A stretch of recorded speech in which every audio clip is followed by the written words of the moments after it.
Okay.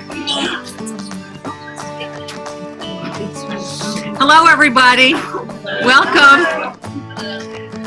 I apologize for not having my normal greeting where I hug everybody when you come in, but clearly, if there's two things that are plugged in at the same time and I need to operate them, I'm not going to pay attention to any of you because all of my focus is going here. I have a lot of strengths, and technology is not one of them. So luckily, I have a lot of people who support me. So thank you for your patience with that. And thanks for being here. So many beautiful, beautiful, happy faces out here today. Thanks for coming. I appreciate it on this beautiful summer night. As you know, this is the second in my series of making discoveries. I'll give you a brief update on why I began this in case you didn't participate in the first one. But it came to me a while back that even though I've been doing this journey and giving seminars and helping people and coaching and writing books for a long time, I never really sat down to think about what is enlightenment, not the definition of it, but what are the steps of enlightenment. What do I witness in clients that when they reach this milestone or they integrate an aha moment, how does it change their lives? And how did that same process happen for me? So there's actually definable steps in the process of enlightenment. And I decided to make these evenings all about going through those phases one at a time and sharing my story, sharing the significance about these phases, these moments, for the purpose of helping you to set your compass. When we are living asleep, we tend to be unhappy. And as we wake up, we become happier and happier. And enlightenment is a one-way street. So when you open up a door and you integrate a new discovery and you let go of a misbelief, your path to happiness continues. You can easily and often revisit previous behaviors, but you can't unknow what you know. So quite simply, this series is about helping you to understand the phases of enlightenment in a way that you can further integrate those that you have already discovered, but also to set your compass for the destination of the ones that are not yet integrated or discovered for you. If you've attended here live where you are online, you'll receive a video recording because I know that as I channel information, I give a lot of information very, very quickly. So there's going to be things that are going to sit in your brain tonight, and they're just going to sit there. They're going to rest there. They're not going to go into here yet because it's not the time or the space for it to go here. But when you want to go back to any one of these topics, you can just go back to that particular video and say, you know what, now I know what she was talking about, or this seems to be what's at my doorstep right now.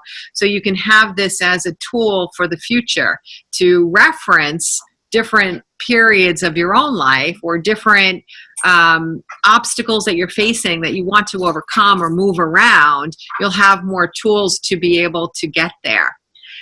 Enlightenment it was a term I didn't really enjoy in the beginning when I started this because I really rejected any term that I thought was a little airy-fairy or new agey. And my language tends to be kind of still corporate, and because that's where I began. But as time went by, I realized that word it's significant and it's very meaningful because light is the metaphor for the vibration of love. And what we're all doing here is we're increasing our ability to give love, to receive love, and to help others give and receive love in any form. If you find you're having a crummy day and you all of a sudden see a flower and it catches your eye and you're awed by the petals or the colors or a bee, you've increased your vibration of love simply by stepping out of a mood that was negative and stepping into a feeling of awe or wonder. So what we want to keep doing is understanding that this is the journey in being here on earth, is to continue to have these moments where we're shedding misbeliefs or negative thinking or any painful experiences that we had in our journey here, whether we've experienced abuse or neglect or anything along our journey. in addition, no matter what, just by being a human, you've also experienced a lot of misbeliefs, mistruths that are propagated and handed down from generation to generation. Some of them are very well intended, some of them are very well meaning, but some of them are so false as to get us off the track of happiness and to get us off of our soul's intention and what it is that we're doing here to begin with. So we want to shed those misbeliefs little by little and get back to the core of our souls, get back to what we all knew before we were born. So in the second part of this video series, it's about what are we doing here? Like, what is the journey? Why did our souls choose to be born, and how can we make the most of that? Our last segment was about how do we interpret our day-to-day experiences as messages or opportunities for discovery from the universe, from guides, and so on. And we looked in detail at how to take obstacles and disharmonies and challenges and crises that happen. And we looked with fresh eyes at how we can approach those happenings and make value of them so that we can take the benefit of those experiences as they're there to benefit us and grow from it and learn from it and integrate those discoveries. So that's what we've already looked at. So tonight, we're going to be talking more about what I feel is one of the most fundamental processes in the enlightenment journey. And that is to become consciously aware again, reconnect again with the knowledge that there is more to life than just the physical, that there's some other energy at play. Whatever you want to define that energy as, the process of awakening is to recall that such an energy exists. There's a lot of terms for this energy that we can use. Some people like to say a higher power. Some people say the universe, existence itself, creation. Some people like the term God, collective consciousness. Whatever term feels right for you, that's an important element here.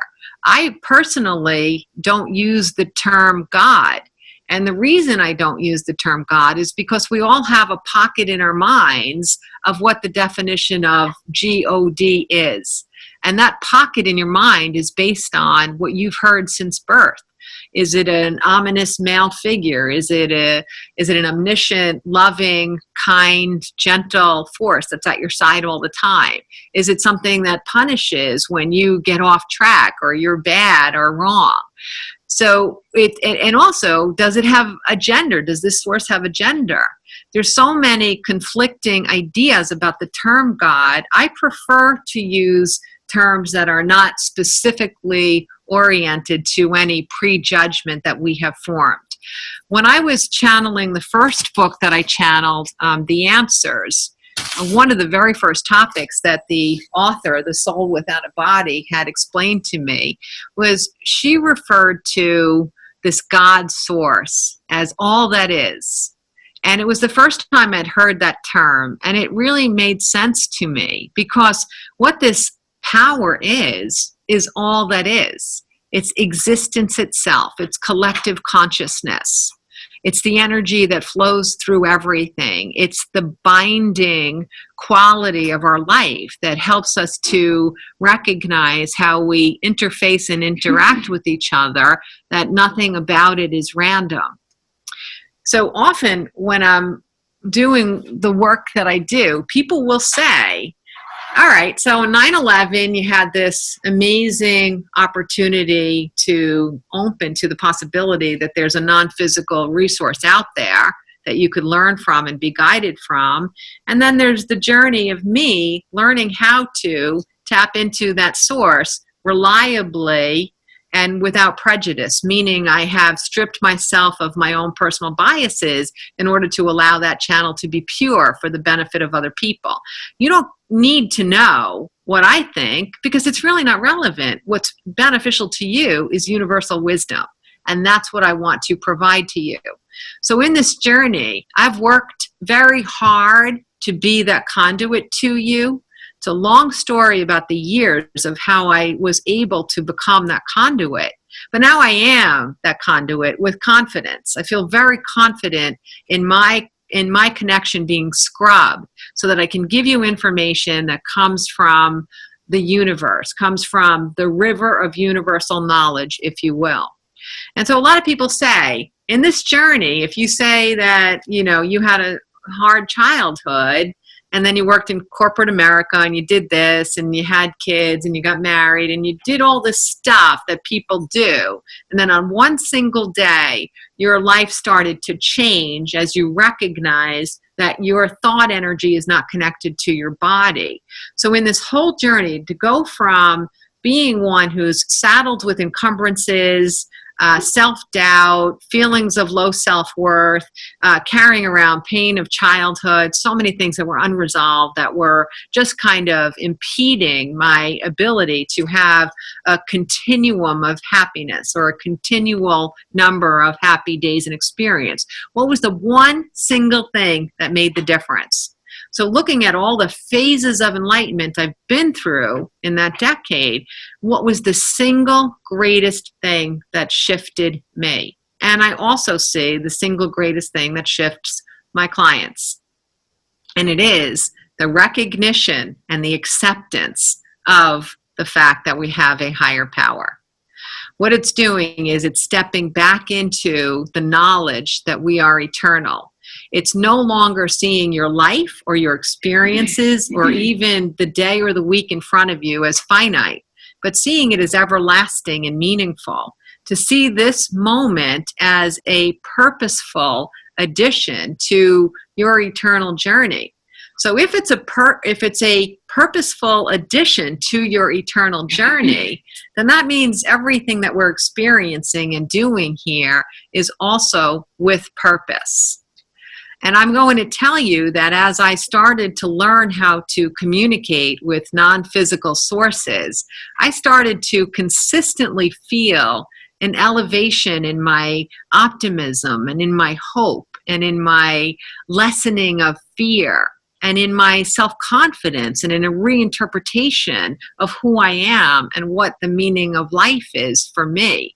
So from that one single factor that became known to me, I started the process of becoming what we each have within us, is the ability to be confident, whole, courageous, with a unique and original identity that nobody else on this planet has or ever will. And embedded within us is a strong purpose of something that it is that our soul believes we are capable of achieving while we are in this body. There's no one like you, and there never will be. So when we land here and then we start to grow and we have all these experiences, why can't we remember? Like, why can't we remember this stuff? And it became very clear to me in my primary years when I was really getting rid of my masks and layers and learning more effectively how to communicate with souls that didn't have bodies.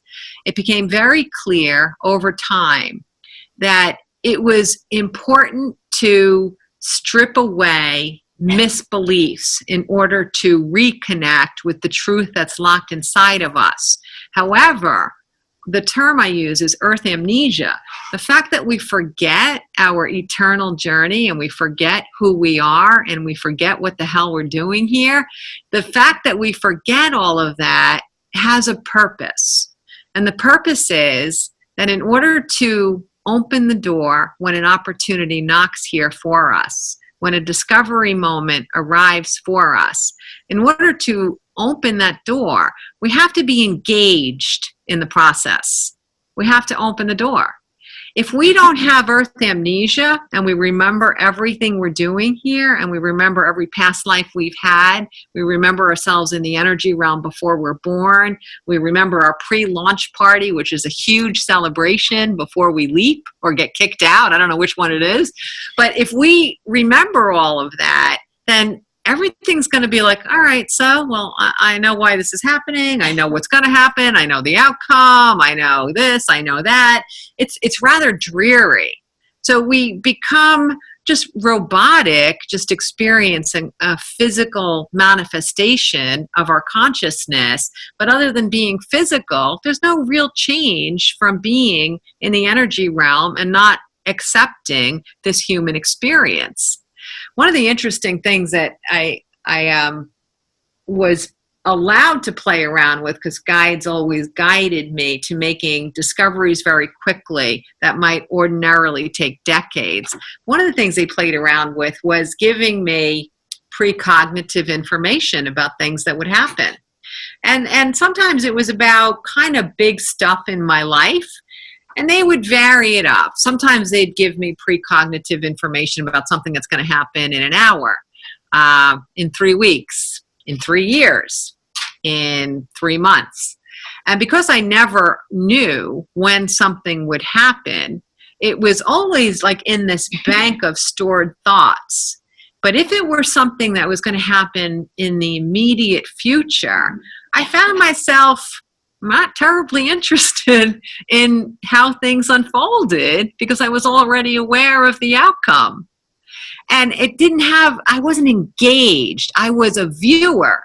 I was an observer, but I was not a participant in the experience. And when you don't participate in the experience of your own life, it's much harder to experience and take in and integrate the value of those moments. Over all of this time, I am more of a viewer and an observer now. I don't participate in life the way most people participate in life anymore because I have such a deep comprehension about how things happen, why they happen, and an anticipation of how things might happen in other people's lives. So I don't roll my sleeves up and get in there and, shift things around and move people and panic and have fear. I don't do any of that anymore. But what I do is I interpret so that people that are having experiences that they're engaged in, which you want to be engaged in your experience, so you have comprehension. So it doesn't feel just hurtful or just scary or just fearsome or just like a punishment or just random. So that you have context as to why this opportunity came before you. And you can make use out of that opportunity because you comprehend all of the steps that allow this event to come to you. So I don't really have that happening much for me. A lot of the, why did that happen? Or how did that happen? Or any of that, because I have such a thorough understanding of my own life and purpose and my journey here. And I've achieved a level of happiness on an ongoing basis that's uncommon, to the point that I don't honestly think that I've met anyone that has achieved sustainable happiness to the level that I have. And the first point that allowed me to get there, I'll reiterate it, is the knowledge that I am not alone. The knowledge that there are eternal energies. There are unseen energies that are supporting us, guiding us, protecting us loving us more than we can be loved on earth, because everyone on earth has some encumbrance. Everyone on earth has some baggage. Everyone on earth has some misbelief. Everyone on earth has separated from their own self-love to some degree. Can they love you? Yes. Is there going to be a little less love for you than you can get from a non-physical source? Yes, because we're all human. We're all doing the best we can here, but we don't remember how wonderful love is. We don't remember how wonderful we are. We don't remember how wonderful life is. So if I can't remember all of that stuff, how am I supposed to love you fully, 100% unconditionally, if I can't even do that for myself? Doesn't mean that we're not capable of great love. We are. But we have so many layers of protection up because of our own experiences. whether we were not given the love that we have the birthright to from our primary caregivers, whether it's our parents or grandparents or whomever it is, whether we're neglected or whether we're abused or whether we're told things through a religion or a set of politics or through the media, things that are completely untrue. But we have separated from that pure knowingness of how incredible we really are. When you get back to that, it's much easier to give love without condition to others. So what do? Is I go directly to the unencumbered sources. The power that I feel when I connect with a soul that's not in a body, it's ecstasy. It's beyond what most people have yet to experience on earth. This is probably one of my driving forces as to why I've worked so many years at helping people to become more content, more happy with themselves, more able to love themselves, is because I know the power of pure love. If you have ever had an experience of pure ecstasy without a moment, like a celebratory moment. You know, we can all get very excited when we celebrate and something really good happens, right? But if you've ever had an unexpected moment of ecstasy, for whatever reason, you were meditating, it was just the way you were walking in the woods and you saw a chipmunk and all of a sudden you're like, oh my gosh, life is perfect. I've never felt so high in my whole life. If you've ever experienced a moment like that, completely fearless, completely optimistic, completely free, then you know what I'm talking about. That is what I experience when I'm connecting with guides and non-physical sources. I can tap into it 24/7, anytime I need to. I've been doing it for so long and for so many hours a day now, I honestly really don't disconnect from it anymore. I say that when I disconnect, I'm visiting being human again, and it's really not very pleasant. So I back out and go back to being a soul, and then I feel good again. But you know, do you guys raise your hand if you even know what that feels like? That moment of everything is perfect. There's nothing to worry about.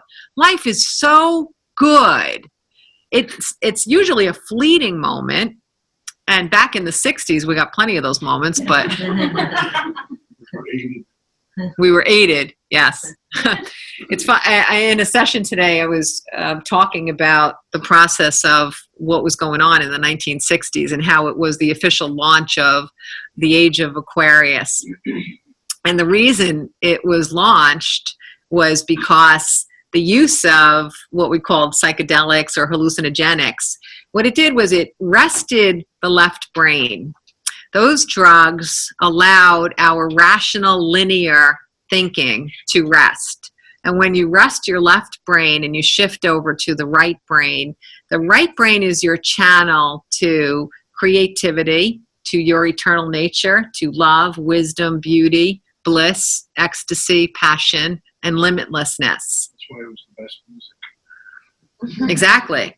You can almost feel in the 1960s that some of those lyrics, tons of those lyrics, were completely channeled. And a lot of them were channeled simply because of drugs, but others were channeled because people had reached enlightened states or knew how to get themselves out of the way so they could tap into these universal truths. It was a purposeful decade because it was I would see it as the official launch of this age of enlightenment that we're in now. The age of enlightenment is accelerating, meaning that we are making discoveries more and more rapidly. And what the 60s can show us when we think back to love and peace and all of the great fun people were romping around the world with, you can see that they were tapping into something that was not earthly based. And you also can look through history, and unless there was a different source to rest the left brain, there's really no known period in history where we had that level of connecting to universal truth. So what it did was it gave us a reference point. it was inadequate in succeeding in moving us from the vibration lacking in love to moving us to the vibration of love, because we can't rely on chemicals in order to achieve enlightenment. All it really does is it's a way to distract the left brain enough so that you can get an insight into your own personal truth and your own personal eternal journey. But it's not sustainable. And the side effects are so uncertain that you can't use it as a reliable tool to allow yourself to get back to that state of opening up the right brain and connecting again to all that is. But it was a very important launch for us. One thing that I do find kind of interesting is that when we term these drugs, psychedelics or hallucinogenics, those are earthly terms, because our predilection is to believe that humans are rational beings. And whenever you have something that doesn't come in a form of what we believe is rational, then we say that you're out of your mind or that you are hallucinating. So anything that doesn't fit into the context of what we believe is linear and predictable and sequential, then we have to term it something that sounds really, really out there. But they're not really hallucinogenics. This is a hallucinogenic. This is not real. Moving to your right brain is real. Living in your left brain is the illusion. Your left brain is your navigation system. It's the thing that helps you be human. It's the thing that teaches you what to do with your body, what to do with your thoughts. It's your protector. It's your guard dog. The problem is so many people have told you what you have to guard yourself against, that your left brain has become too powerful and it doesn't work in harmony with the right brain anymore. It guards you from disease. It guards you from opening up in love. It guards you from going outside in the rain without a hoodie on. It guards you from talking to people that you don't know. It guards you from doing something that takes courage. So this half of your brain, your left brain, has gotten a lot of messages about how to protect you. And everybody's left brain is protecting them in a different way based on their personal body of history. What were they taught? What were they told? You know, it's simple. If you think back to a lot of people were told when they were kids, money doesn't grow on trees, right? You have to work hard for a living. Nothing comes easy. So if you hear these things hundreds of times when you're a kid and then you grow up, what do you think your left brain is doing? Is it saying, hey, money's everywhere. You're an abundant being. Chill out, man. Stop worrying. Just follow your passion. Follow your bliss. No. The left brain comes in and says, do you remember what your father said? Do you remember? And then we get ourselves into all sorts of trouble because the guard dog of the left brain thinks it's doing its job in protecting us. But what it doesn't understand is that what it's doing is limiting us. It's limiting us. It's making us smaller and smaller and smaller. The sphere of the possibility that we're born with, it shrinks. It gets tinier and tinier and tinier as we let the left brain take over and have free reign. I say, rather than relying on the left brain, why don't we use that as the human backup system?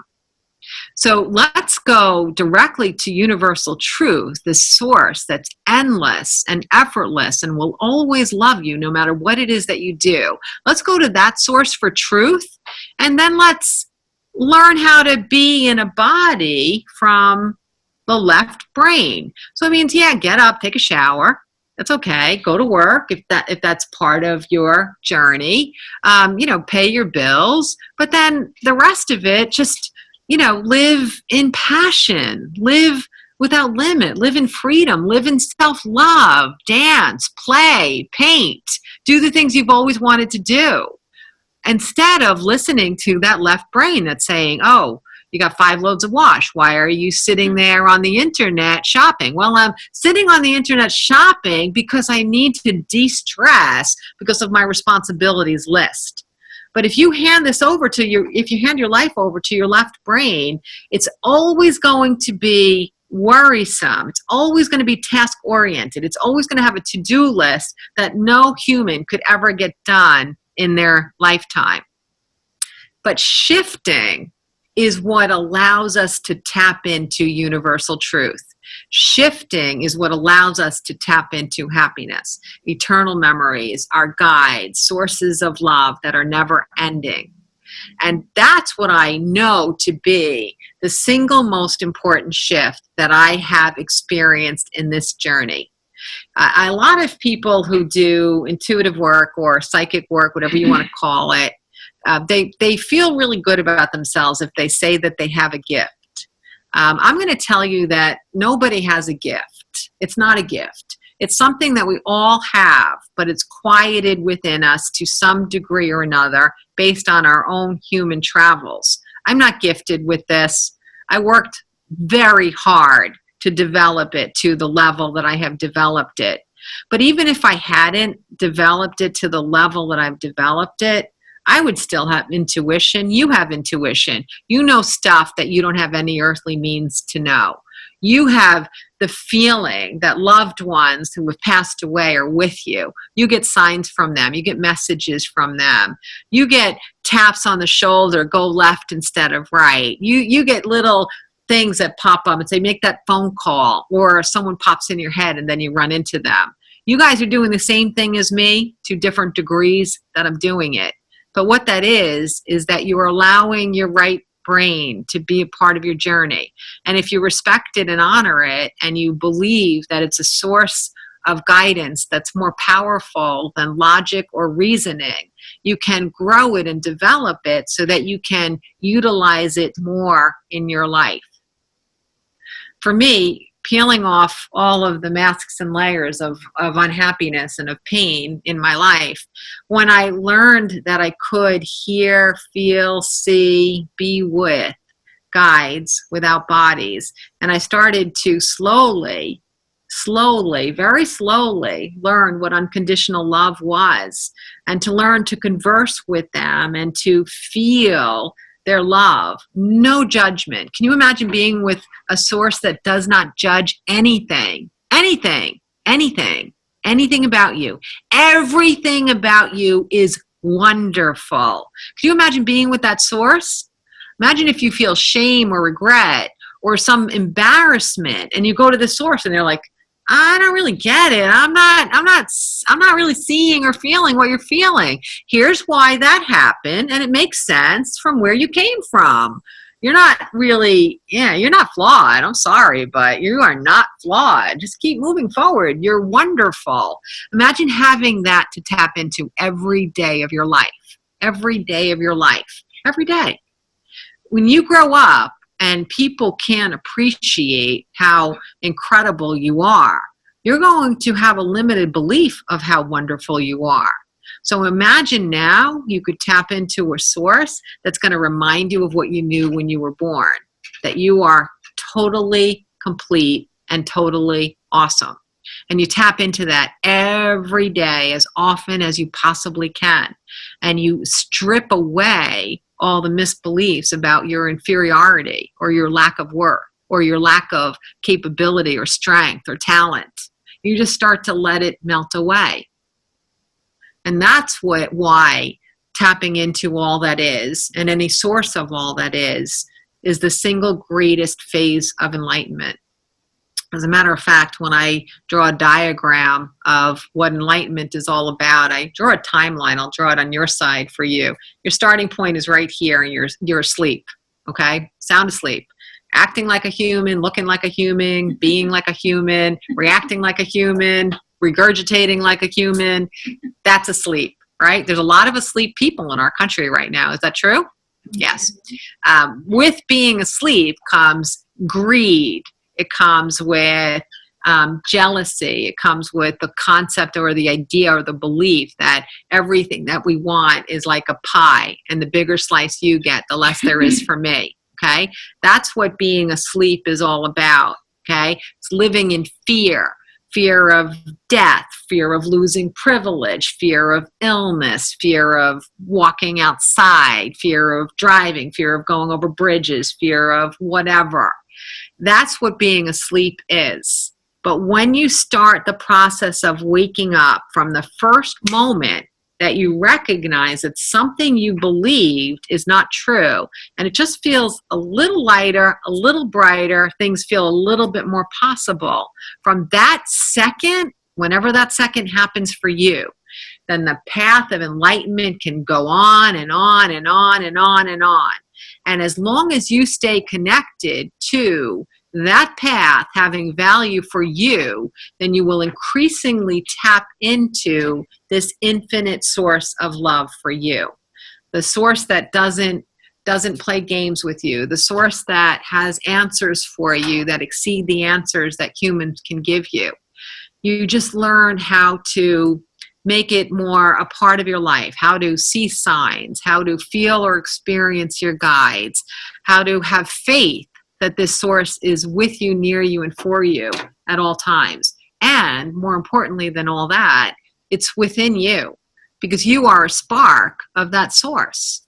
When you communicate with a soul that is not in a human body, you are tapping into infinite consciousness, another spark of all that is. That's what we all are, is we are sparks. We are all sparks of all that is, of collective consciousness. You're a spark, I'm a spark, we're all sparks. We're doing different things with the spark that is us, with the originality that is us, but that's what we all are. We're all sparks of that. And knowing that you can have this power here for you in any given moment is what lets you open up and lets it blossom the seed of that truth that is already within you. A word I generally don't use is I don't use the word learn. And there's a reason. Other than earthly facts, we are not learning anything. We are only remembering. We're only remembering what we already knew when we were born. Granted, I definitely did not know trigonometry when I was born. So I think I was going to say I think I learned that, but I really don't think I learned that either. So earthly facts, yeah, you got to get yourself situated in where we are in the human journey right now, right? You got to get from point A to point B. If doing trig along the way gets you to point B, you got to do some trig, so you're going to learn it. But anything else, anything that resonates with truth or meaning or happiness or possibility, all you're doing is recalling it. All you're doing is shedding something that separated you from that knowledge that's within you. So I'm going to ask for a show of hands tonight. How many people have, on some level, whether it was brief or whether it happens often, how many people have experienced tapping into this source? All the time. Almost everyone. Almost everyone. And if you could have tapped into that, even if it were for what you think is a fleeting 5 seconds, that knowingness that you had in that 5 seconds, no one can take it away from you, right? Am I right? You might not share it with other people. You might not talk about it. You might not really know what to say about it, but nobody can take it away from you. In my 3rd or 4th year of doing this, I was still speaking a lot in corporations, more so than in audiences like this. And so I had far more male audiences, because that's the nature of how we create reality here, okay? And what was remarkable is I would talk, and at the end of the evening or the end of the day, I would have a receiving line of almost entirely men. And they would just stand in the aisle one by one, needing to talk to me. You could see it in their face, right? They were feeling shy or exhilarated, but they were having this incredible emotion that they got on that line so that they could talk to me for a minute. And man after man after man, I've never told this to anyone, but 30 years ago when my mother died, this and this happened. And I know it was her, but I never told anyone because I don't want anyone to think I'm crazy. Next man comes up. I never told anyone this, but when my son died, I started to see this, and this on a regular basis. But I can't tell anyone that because I don't want anyone to think I'm crazy. Next man comes up. When my wife died, this is what happened. I told my best friend, and he said, "Oh, that's so sweet. If it's giving you comfort, then I'm really happy for you." And each man was feeling so vindicated because I gave them permission to be with their loved ones. And in this cerebral world that we live in, we're not giving permission to each other to be with the loved ones that aren't in their bodies anymore. But just being with our bodies is just one simple part of this infinite source. So why not enjoy it? Why not enjoy it? So I'll give you a quick little tool today to help you tap into it more. And it's so fun. Pick a source that you would like to knowingly connect with more. A past loved one, someone you knew in 4th grade that died, someone that you didn't even know that well that has passed away, someone very, very dear to you that's not in their bodies anymore. Whatever source you pick, let it be a source that you feel was a loving source. Don't pick someone that you had a lot of stuff with. Okay, leave them alone. Let them rest. Leave them alone. We'll deal with that later. Okay, they'll be there eternally. We'll deal with that later. But pick a source that you really feel the vibration of love with, or for, or to, and choose 3 objects or symbols, and ask that soul to communicate with you with any of those 3 symbols. And don't overthink it, because I guarantee you've already thought of the person and they've already given you at least 1 symbol. So don't overthink it. Don't go to the left brain. Let it be. Let it happen. Whatever pops into your head, that's it. Let me show you how this goes. Okay, so a while ago, my father had a really tragic accident, and he was in the neuroscience unit, and they were kind of trying to figure out if he had any, brain activity left. And we were making a decision about whether or not to take him off life support. And long story short, but we finally decided that was the right thing to do, was to take him off life support. I was already connected, so I was talking to guides, so I had a more peaceful journey with it than maybe other members of the family. I had more of a comprehension of it. But nonetheless, when I had one of my last moments to be alone with him before they took the life support off, I said to him, I said, "Dad, listen, I know we have things that were between us when I was being raised, and I could use those as symbols, but I'm going to tell you right now what symbol I want you to communicate with me with, okay?" And I just said off the top of my head, a bluebird. Use a bluebird to get in touch with me. That was it. No thought. I didn't really think too much about it. Now, a lot of you were sitting in this room thinking, that's kind of cool, bluebird. I have bluebirds in my backyard all the time. Let me tell you something. You do not have bluebirds in your backyard.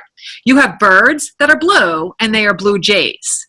So after my father died, I'm like, what the F did I do? We don't have effing bluebirds here. I'm such an idiot. I wanted to go back, bring him back to life so I could tell him blue jay, not bluebird.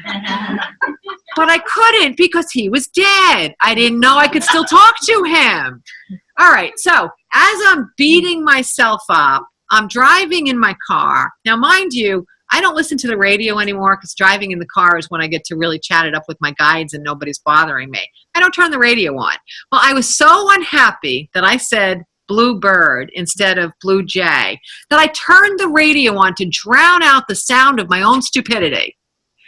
In that second, an obscure Bob Dylan song came on the radio on that station with bluebird running all the way through the song. And I'm like, what? You've got to be kidding me. And I went home. I was ecstatic. I had this other moment of validation that we are connected. Maybe I'm not that stupid after all. I was feeling really, really good. And you're not going to believe what happens next. This is a true story. So I'm home. I'm telling my family, you're not going to believe it. Does anyone know the song? I'm trying to look it up. Does anyone know that? Nobody knows the Bob Dylan song, right? I don't even know why they played it on the radio. I'm very, very, very excited. That day, the mail comes. And there's a little box in the mail from my father's girlfriend. And she and I weren't like particularly, close. Like, why would she be mailing me something I didn't even know? So I'm like, all right, so let me open it all up. I open up the box on that day, and inside is a little note, and it says, I don't know why, but I thought your father would want you to have this. I'm like, what? So I'm like, I can't think of anything, because she doesn't know me well enough to know what my father would have wanted me to have. And I open up the box, and I open paper after paper, and inside is a little tiny glass bluebird. Oh my gosh. And I'm like, all right, you know what? I spent a lot of time doubting. I spent a lot of time being disconnected. I spent a lot of time suffering, being in pain, being limited, being a non-believer. And I just don't have permission to do that anymore. I just don't. Isn't that one of the biggest challenges for all of us? It is. Is to validate those signs. It is. It is. It is. And that's really from Yes, from being taught to stay within our logical left brains. That's what we value. We value intelligence. We value analytical thinking. We value what we perceive as being reasonable. And since we value it, we often collectively agree to be reasonable. Yes. Yes, there is. It gives us steps. We know what steps to take to be valued in society. And as long as we follow that protocol and we demonstrate what we value in this country or this culture, then we feel like we are worthy.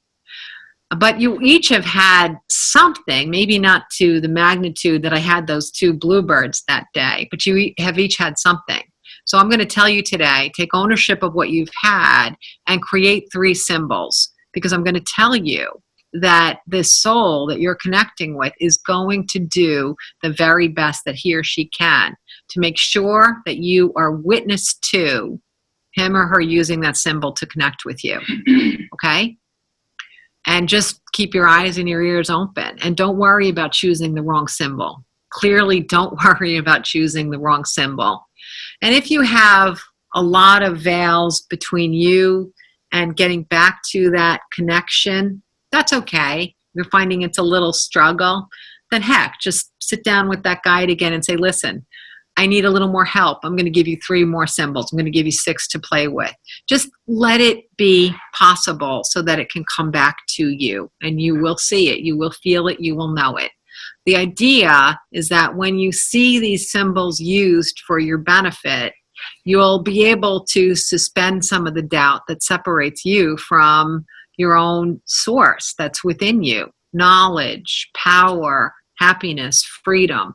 The more you can validate this eternal source that's here for all of us, the more validation that you get, the more you're going to feel the faith that helps you to feel freer about your life experiences, because you just begin to have a real sense that this matters more than the little day-to-day stuff.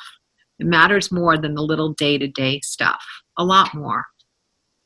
So you're going to practice that. One of the greatest benefits that comes from this process of connecting to our eternal wisdom is that I don't have the same attachment to my physical life that I used to. It doesn't mean that I don't love life. I love life more than I've ever loved life. I love, love, love life. But I'm not attached to it the way that I used to be. I feel eternal. I feel like I am visiting. I feel like I'm visiting for a really long time and intend to stay here for a really long time. But I do feel like I'm visiting. So what it does is that process of understanding our eternal nature is it starts to shift you toward being focused on you and what your immediate comforts and needs are, but into a feeling of unity with all. You start to find yourself honoring the planet more, being respectful of other people whose ideas might be different than yours more. You start to care about the choices that you make and how it affects future generations instead of how it affects you tomorrow. And what happens is the stuff that makes you happy comes more to you when you seem to care about it less. The irony here, when you let go of the fight to get what it is that you think is going to make you happy, it really does start to flow your way more. And it feels so good, too. I was just today in a session. It's interesting that this popped up in a session. I was talking about modern politics. In our country, politicians have term limits. When you have a term limit, you spend most of your focus and your energy in getting reelected. If you're only going to be allowed to serve for a limited term or a limited amount of time, or there's a finite period in between elections, do you think that your decisions are going to be based on what is eternally wise? Or are your decisions going to be made based on what is immediately going to get you accolades or recognition? The answer is you're going to be working for the immediate reward. And that's one of the biggest difficulties that we have today, is that when people are working for the immediate reward, they're focused on things that are finite, like money, wealth, power, influence, privilege. When you fight for things that are finite, you lose a sense of what's infinite, and you lose a sense of what the purpose of life is. What is so mind-blowingly wild to me is that when you let go of living in the finite and you start to live in the eternal, all the things that you thought you were going to get by fighting for them, they flow to you. Abundance, wisdom, influence, the power, but power that comes from love, not force. Power that comes from the soul and not from ego. If we could create a mandatory test that every American politician had to pass before they took office, we could really change this entire world. So I'll give the course before they take the test. I have no problem with that. But if you don't get a certain grade, you can't be sworn in. Sorry. Go back and study some more. Because if you have the ability to pass the test, then at least we know on some level that you are coming into office as a soul and you're not coming into office as a human. We don't need any more humans in office. We need souls in office. And we don't need any more humans legislating or telling us what to do, what we can do or cannot do, or who's in favor. What do you look like? What do you act like? What do you do for a living? How much money do you have? You know, who's in favor changes. Look at Twiggy. You know, Twiggy's not in favor right now, but she was in the 60s, right? What's in favor changes. But we should all always be in favor because we are all wonderful, right? And if we have souls in office, then we all know that we're all regarded with that wonderful heart. Souls know heart. Humans know ego. Humans only think the pie slices are limited and I need a bigger slice for myself. So I'm talking about tapping into a higher power, but can you see when you look at all the applications that knowing this one little tiny bit about life, can you see all the applications it has? Think about our public school system right now. If we were to have our administrators and superintendents and people up in Albany take this course and then take this test in order to be able to serve us or have a role, how different would our education system be? It would no longer be based on ego. It would no longer be based on people making decisions that are not based on universal wisdom or truth or igniting the power within each person as we're educating their minds. It wouldn't be based on what it is that we do now. So when you tap into this source, just simply by seeing one of those three symbols, or by getting jazzed and excited when one of those three symbols crosses your path, just by feeling awesome because you know that a non-physical source loves you, that a soul that you love is following you and guiding you and uplifting you and communicating with you. That simple knowledge is going to help you to be a source of wisdom for everyone that comes into your path. Everyone that comes into your path. Everyone. And that to me is why the single greatest shift for us to move from unhappiness to happiness is to know that there's a higher power that supports us infinitely, endlessly, never ever tiring, never running out of batteries, never running out of time, never running out of desire. A soul without a body doesn't live in time and space. Those don't exist. We know that from quantum physics. So you can tap in 24/7 for every day of the rest of your lives, and they will never get bored with you. They will never have something better to do because they're doing the other stuff that they would like to do at the same time. It's hard to wrap your head around it. That's how infinite this source is for you. So why are you not using it? Use it. Use it. They want you to use it, and they will reward you for using it. When they know you know, they can reach you far more effectively when they don't know you know or you don't know. Repeat that. Okay, everybody? Can I play that back? Okay, I obviously monologued for an hour here. That's what I do. We're going to take a quick 5-minute break so you guys can shake it off, use the restroom, grab a cup of coffee. What we're going to do is we're going to start after the break with some questions, and then we'll continue with tonight's topic. Thank you.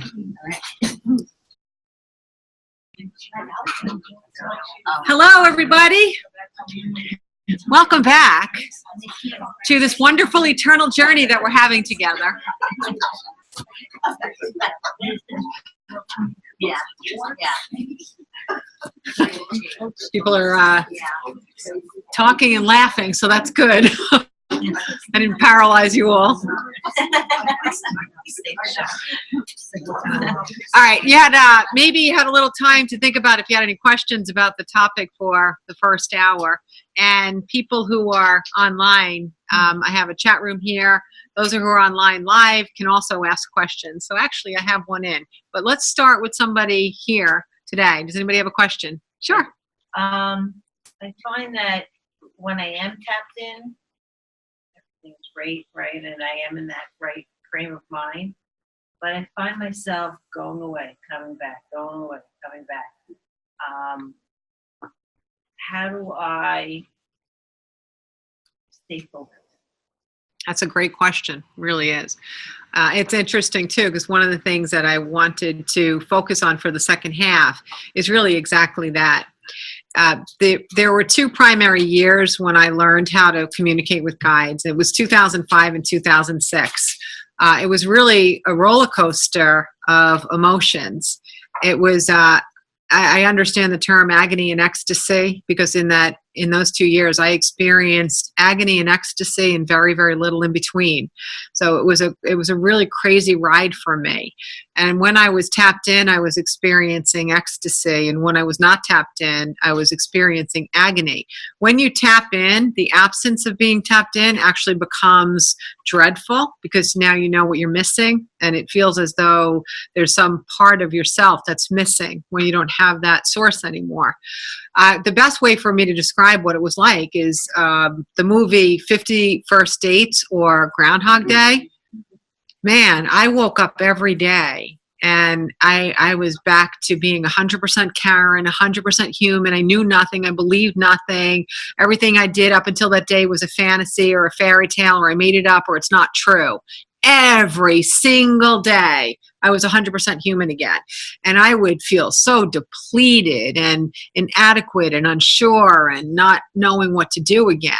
And then I would, over time throughout that day, I would little by little learn how to tap in again. And it's not that difficult if you use a few tools to do it. And I had my tools around me. And what it was is I learned how to, there were two tools that primarily worked for me more than any others, but I give out a lot of tools to everybody to use because we're all so different that you want to try a lot of strategies to get there. But I recognized that in order to tap in, it was important that I elevated my perception or I elevated my mood. We get very conditioned to see things through a certain lens, and that lens is not always the brightest lens that we look through, whether it's some form of pessimism or fear, but we tend to see things through that lens over and over again.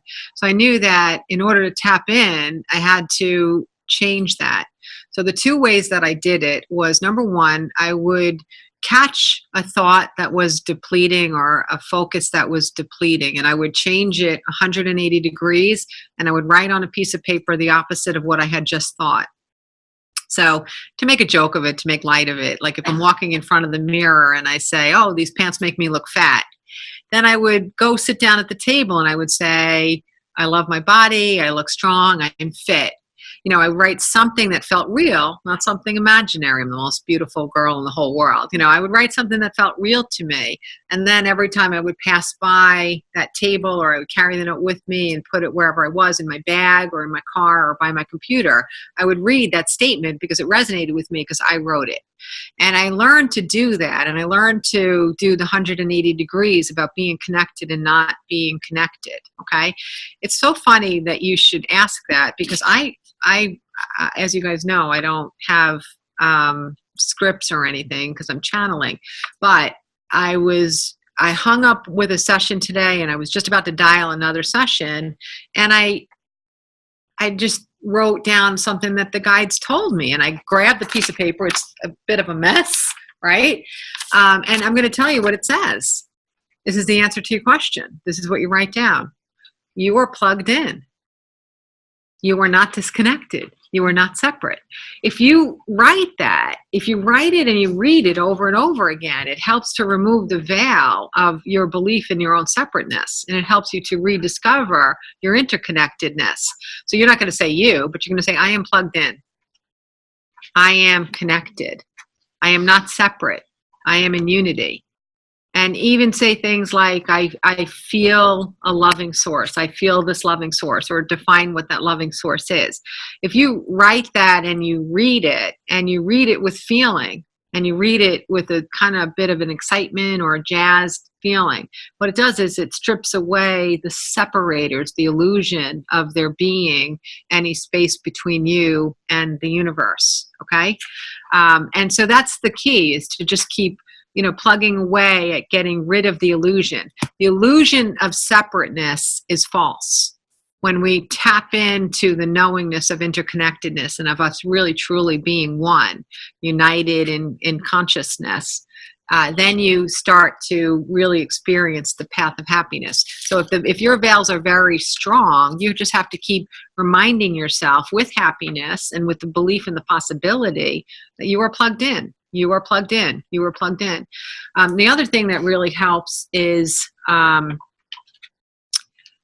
like to have clients go through and write down their tapped in moments throughout their memory. Go through your life chronologically and just remember those moments when you knew something that you didn't have earthly means to know, whatever it was.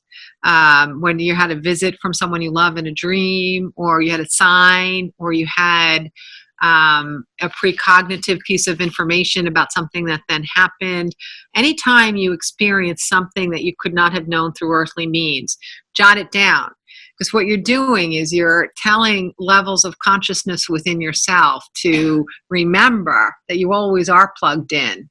And when you see how often you have received information not through earthly means, it gives you the comfort and the confidence to recognize and receive the messages and the signs of being connected now.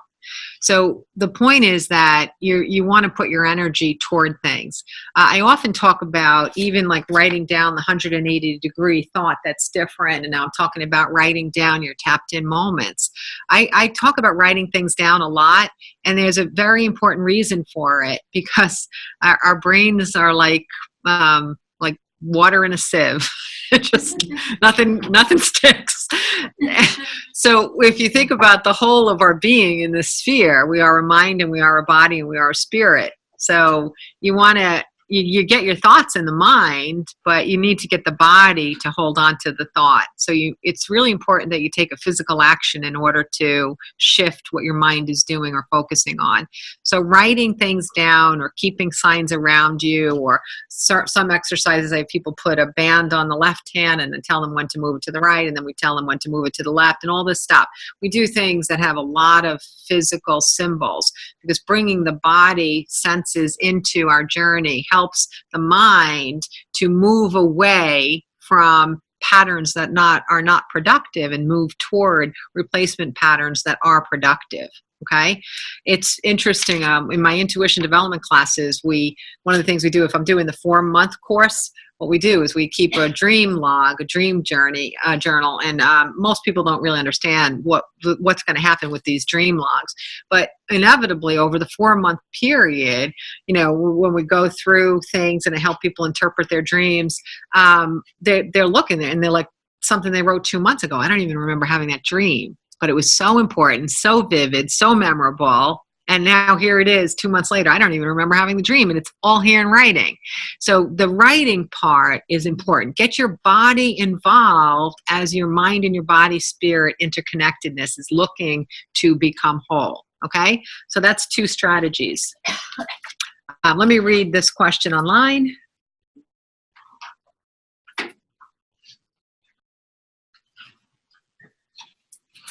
Okay, I have a question online from somebody who would like to know how to assist their child who's experiencing intense and chronic pain or illnesses or body disharmonies. This is a conversation that if I'm having it with an individual client, I'm able to tap into that particular child or friend or whomever it is, and it can really help them directly with that particular person.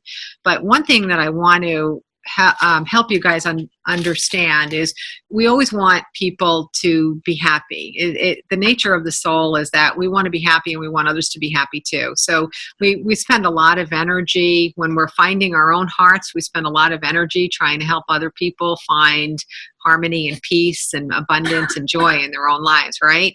And sometimes often to the sacrifice of ourselves, what we're trying to contribute, it means that we're depleting something where we could put some resources to us, because you can't shift anyone. The only thing you could do is give opportunities for a different way of thinking.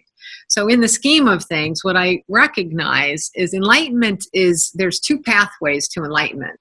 There are infinite pathways to enlightenment. There are 2 strategies to enlightenment. And the one is bottom up and the other is top down. Okay? So hear me out. Bottom up is that you have lead boots on earth. Earth is pulling you down. There's a lot of gravity, right? All the stuff you've got that you're holding on to, all the stuff that you think is true that's not, it's very weighty. So you're kind of lugging along on this earth trying to move forward, okay? Bottom-up strategy is to release some of that weight, to find tools and practical exercises and techniques that allow you to shift and become lighter on those feet and to begin to elevate, all right? It's very important to change our behaviors in order to let enlightenment take place, to go from the head into the being. So bottom up is an essential part of the process of enlightenment. But the other way of looking at it is top down. Top down is, let's go right back to the source. Let's go right back home. Let's go right back to collective consciousness and tap into truth. Let's tap into the purpose of life, what we're all doing here, what matters, what are priorities, what are we doing here individually, what are we doing here collectively. When you start to see your life in the context of our eternal journey, what you're doing is you're giving yourself a frame of reference for how the slices of your life fit into your soul's entire journey, and how your soul's entire journey fits into the scheme of humanity's and all souls' journey. So top down is essential because it gives you a pivotal point. It gives you a place to aim to be. It gives you a sense of what's possible. So even something like your child experiencing a lot of chronic pain, recognize that there's going to be two strategies in being able to communicate with him or her. And one is bottom up. What are some things that we can do to relieve that discomfort or relieve those symptoms? Or what can we do to allow the sphere of our mind, body, spirit interconnectedness to roll forward more smoothly? And I'll get into that a little bit more. But then top down is in the context of why we're experiencing a physical life to begin with. How do these body disharmonies communicate with us? What are they asking us to see? What are they asking us to perceive? What are the intrinsic benefits enfolded into something that we even perceive as painful? Okay, so think about this. Imagine, you're plugging along. I can just imagine some of the to-do lists in this room, right? So I'm looking at your to-do list, and I'm like, oh man, I'm going on vacation because I'm not tackling that. So you're plugging, you're adding stuff. You cross 2 things off, you put 4 things on, right? Now all of a sudden you get the flu. You're flat on your back for a week. What happened? Are you being punished because you did something wrong? Are you useless? Are you weak? Are you inferior? Or, is it woe is me? You always get the flu and nobody else does. Your life sucks. What's going on here? It's very simple. The germ flew by you and said, ooh, she needs a break. She's not taking it on her own. Hop in, the mouth, the body, the intestines, just jump in there. I don't care how you get in there because she really needs some downtime. Then boom, you, he, she, we all have downtime when we have the flu. Now, it might not have been chosen or selected intentionally, but it was selected unintentionally because you can't continue at a pace where you maintain hyper responsibility for others all the time. So when you start to see how everything that happens has a voice for you to see or perceive something differently, then you start to be able to understand the top-down reasons for why we experience pain or discomfort or any kind of body disharmony. There is no body disharmony that ever comes to anyone on earth ever without embedded, intrinsic, beautiful, and wonderful benefits. Kind of a hard thing to wrap your head around that because it feels so crummy, right? And you watch people as they struggle or as they suffer, but every single body disharmony is a conversation with your human from your soul, okay? I had a client the other day that said, I don't know if I can remember it. Oh, she referred to her breast cancer as her pink journey, okay, her pink chapter. That was my pink chapter. And I thank God for my pink chapter because if it weren't for the pink chapter, I wouldn't be as happy as I am now. So here's a woman who was able to recognize how this body disharmony came as an embedded gift for her to realize things or prioritize things or see things differently that she had never seen before. Now, how many people have a body disharmony and they're not able to be witness to what the conversation is that the body is having with them? More than not, because we encourage body disharmony in each other. We really do. We rally around those who are sick. We run to hospitals, people we haven't seen in 6 months. We sit by their bedside. We love those pharmaceutical ads. Yeah, give me a purple pill.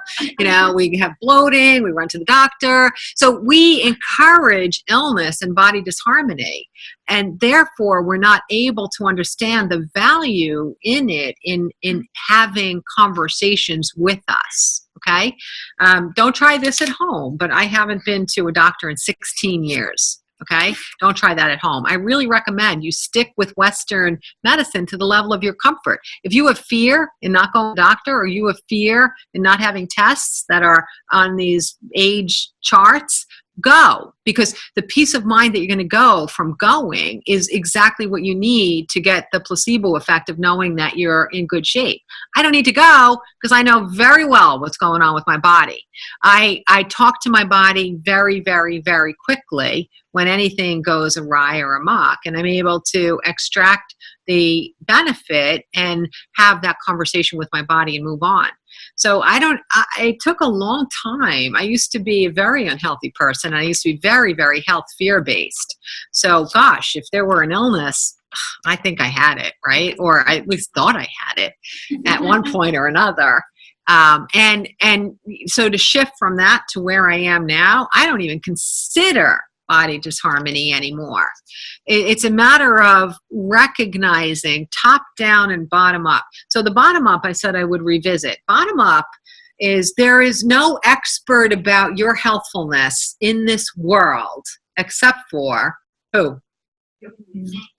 That's exactly right. Sue is everybody's expert. So we'll be passing out her email address later. I think she's booked until 2022, but we'll try to give you strategies of what to do before that. You are your only expert. It's only you. It's only you. I don't care what degrees anybody has, how many people they've met or seen, doesn't matter. You are your own personal expert. If you surrender to your infinite wisdom and you move to your right brain instead of your left brain when it comes to your own body, you'll start to recognize that there are choices that make you feel good and there are choices that make you not feel good. And that involves exercise, diet, what you ingest, what you don't ingest, the foods you eat, the choices that you make. And I'm not saying to attain some level of perfection of what it is that your body is asking you for. If I maintain some kind of clean perfection of what my bodies prefer, first of all, I'd be bored out of my mind. And second of all, I think it would be so much of a drag that I would have to like go on real binges or something. I like food, I like stuff, but what I do is I really listen to how my body feels. And if I've gone maybe off the track a little bit more with a food that my body doesn't particularly love, I will feel the consequences. Not I will feel the consequences. I will feel the consequences as a reminder that there are strategies that work with my body that help me to feel vigorous and have mental clarity and have energy. So I find that if I want to be vibrant and I want to be alive, then I will honor what I know within my being as to what to eat or what strategies to use for optimal health for me. I am so attuned right now.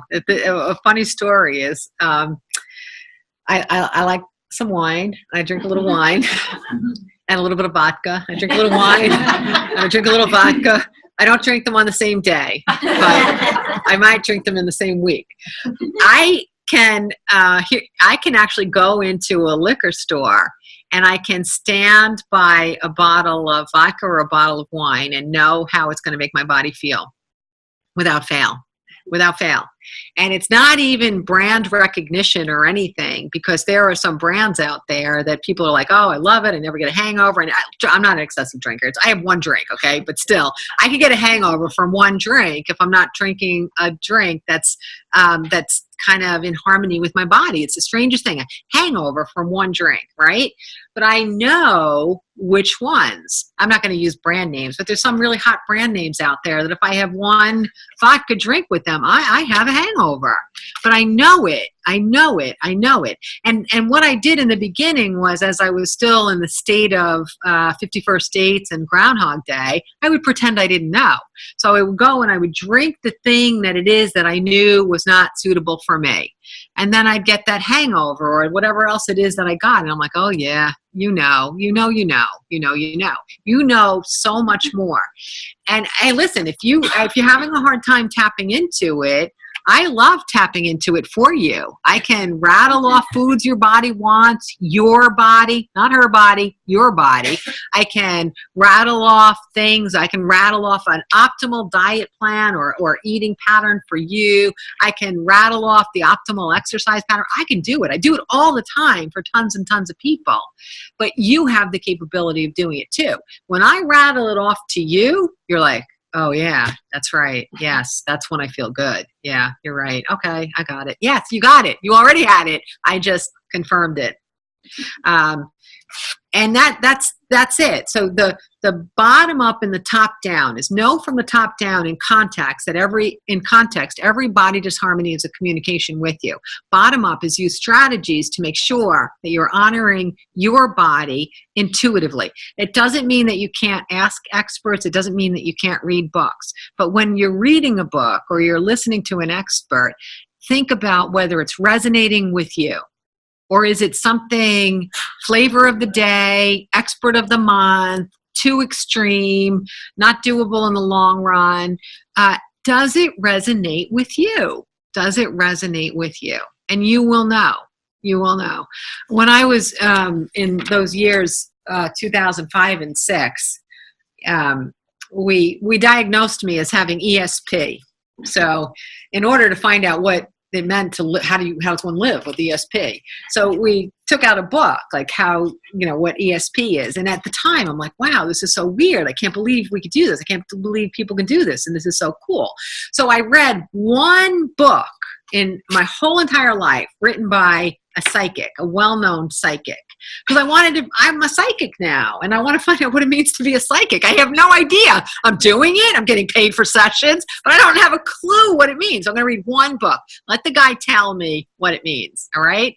So I read this book. It was like 12, 13 chapters. I don't know, whatever. And I'm reading through the book, and chapters 1, like, yeah, I get it. 2, yeah, oh, yeah, absolutely. 3, oh, yeah, oh, I'm so glad I read this book. Chapter 4, I felt like someone punched me in the stomach. I'm like, oh God, this is horrible. Why is he saying this? I don't like this. And then I'm like, oh, I don't know what's wrong with this guy. I don't think I ever want to look at this book again. And then I'm like, all right, settle down. Chapters 1, 2, and 3 felt good. And then I read chapter 5 and I'm like, yeah, that's it. Now I know there's someone on the planet that experiences what I experience. I went through the whole book. I got to one more chapter 11 and it was like, hated chapter 11. And so all of these chapters in this book, 2 of them absolutely did not resonate with me, but the others did. That's intuition. Intuition says that what is right is going to make you feel good. What is wrong is not going to make you feel good. Don't take in what doesn't feel good. Don't take in what you're pushing back on. Don't force yourself to do things that don't feel right. Okay, so what I recognized is that this man is a really prominent psychic on Earth, and he's doing great work because he's helping a lot of people recognize that they are eternal. But he has 2 personal biases from his own upbringing that contorted the information that came in chapter 4 and in chapter 11. So I accept that he's doing the best he can within his level of awareness, and I also recognize that chapters 4 and 11 aren't based on universal truth, and that's okay. Let him continue to go out there and do great stuff with the other chapters. And there are going to be some people that still have that need to not feel so good from chapter 4 and chapter 11, right? Sometimes we get addicted to not feeling great. Okay. Can you repeat the questions? Yes, I will in the future. I will repeat the questions in the future. All right. Who else has a question? What were the titles of chapters 4 and 11? Just out of curiosity. Do you remember the name? The subject. Yeah, subjects. Yeah. One was about protecting yourself against ill-intended spirits. Right. No such thing. Right. Take the chapter out, rip it up, burn it, throw it away. Okay? The other chapter had a Christian slant on our eternal nature, which is also not true. There's no such thing as religion in our eternal journey. It's lovely if you have a religion and you practice it and it makes you feel good. But since there really is no such thing as religion eternally, remember, religion is made by man. Take the parts that feel good and leave the ones that aren't feeling good behind. So those were the 2 chapters. The rest of the book was great. No such thing as evil in a non-body. Non-physical is only bliss and love. Only bliss and love. You know? Yeah. Okay, who's next? Yes. I have a crazy question. Oh, I like that. What name comes to mind when I tell you I tapped into a male spirit? Michael. No, but that would be a message. Huh? No, I was just curious. Yeah, Michael was the name that popped up first. But the first name that I got, and don't ask me why. Oh, you know what? In all the great psychic stuff I do, the one thing I'm not terrific at is names. So thank you. A lot of psychics aren't. Yeah, you know why? Because I can know. Michael was the first thought for me. That's But then interesting. the second one that I tapped into that was better. What's the second name? The second name, interestingly, I don't think I'm answering your question, but just over when I looked at you and you asked name, I got the name Barbara. Okay, so I don't know if it's B or repeating B or the R's in it or something, and I don't really think it's connected to your question, but that's the name that popped up. Okay, yeah.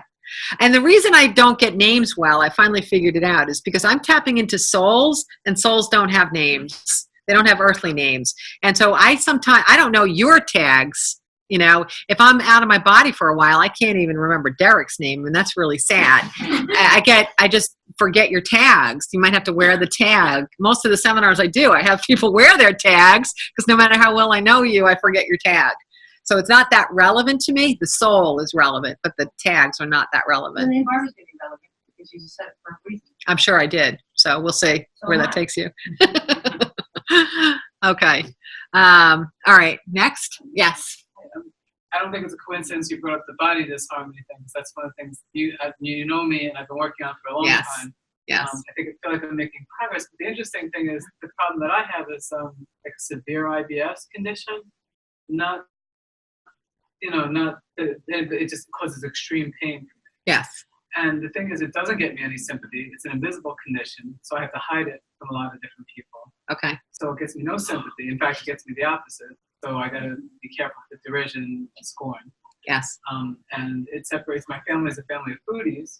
So like they'll get together in the city and they won't tell me they're going because they don't want to be limited by what I can eat. Yes. You know? Okay. So if anything, it's separating me from other people.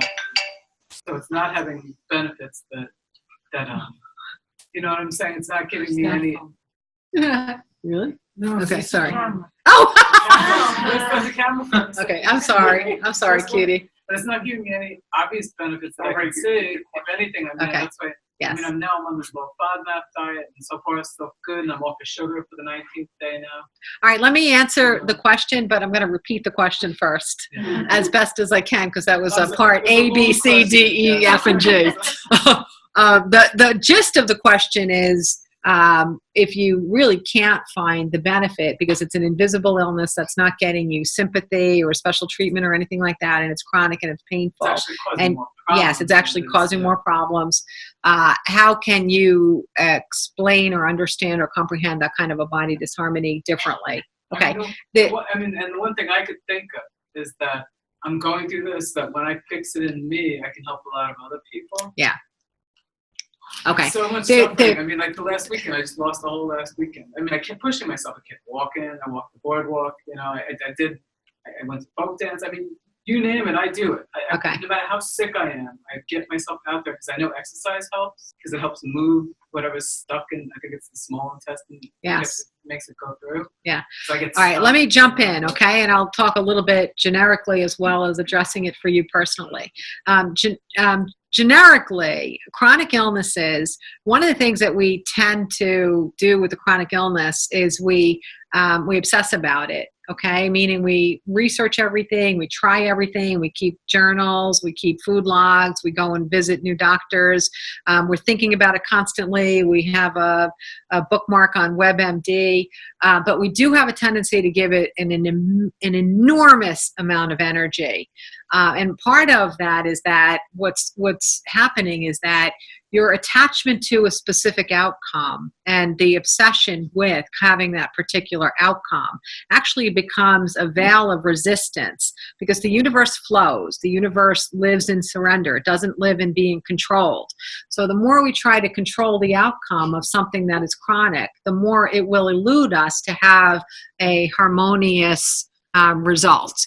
So in a lot of cases, people with chronic illnesses, one of the things that we wind up doing, and this is something I've only been channeling within the last month or so, it's really recent for me, but when clients are coming to me now, they're asked to take a break from their illness. I mean, don't read anything, don't write anything down, don't think about it, don't do anything. Just take a break from the illness as though it doesn't even exist. You can manage the pain or manage the discomfort and do what you normally do. If it's already in the pike, continue it. But don't do anything new or anything fresh, or don't make any decisions based on how you have to manage your life based on that illness. Okay, that's one thing. The other thing is that we are individuals having a collective experience, and you can't underestimate the power of this. There are more chronic illnesses on earth right now, and the reason is because, number one, we're raised to be afraid of our longevity and be afraid of our environment and our foods and the way foods are processed and so on. But the other thing is that with the advent of things like WebMD and pharmaceutical ads, we're just afraid of our bodies altogether. We are afraid that we cannot continue to just live in harmony without having something wrong. So you take the individual idea that we have an increasing amount of health fear, more so than probably we have ever had, and then also take into account that as collective beings, we are expressing the way that we honor our planet and our plant community and our animal community. So if I have a huge attraction to helping people move from the way that our society brings meat to our tables traditionally, if I have a huge aversion to it, right, and I am trying to encourage people to become vegetarian or vegan, if I'm doing so with some anger, what I'm going to do is I'm also going to affect the energy of others and how that kind of ill-received meat affects their bodies, because consciousness is collected. Okay, so the idea is that when we do things in anger and we do things in defiance, it creates a negative energy that affects everybody. And who is susceptible to that negative energy is going to be more about your personal journey and what you're paying attention to. So it's always a good idea that when something is disturbing to you, that you try to find a way to have a more peaceful approach toward bringing about a better solution. Okay, and that might be making choices that are right for you, eating, free range or no meat or whatever. Whatever choice might work for you can also help the collective consciousness of bringing about new possibilities. So if you're eating free range and people are making money at that kind of method of bringing food to our table, then there's going to be less money given to techniques that you find to be aversive. So the whole idea is that you have to remember that with body disharmonies, we're reflecting the whole and we're reflecting our own individual path. In your particular case, one of the most telling parts was that you didn't say it in the beginning, but I was picking up on this. All right, how do I say this gracefully? One of the gifts that you got is to spend less time with your family. I should say not only separates me from family, but I can't go to people's. It's not easy for me to go to people's barbecues. It separates me from everybody. Yes. So is it The funny thing about no. The funny thing about a body disharmony that's protecting us, like for example, a child that's in a very dysfunctional family that's suffocating, if they develop asthma, then they get to choose where they're spending their time. They can't go here, they can't go there. They have more control over their own journey, right? But there's no discretion. It's uniform, that they have a limit now on what they can do and what they can go.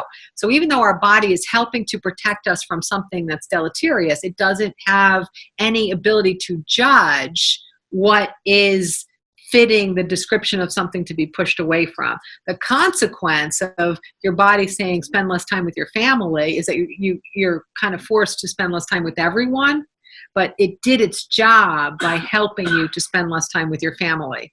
Okay. But I love my sister. I wish I wanted to. Yeah, I'm not picking up on one particular person, but there were certain elements of childhood for you that if you don't stay saturated in that particular script and you are spending time with that script only by choice, it's very beneficial to you.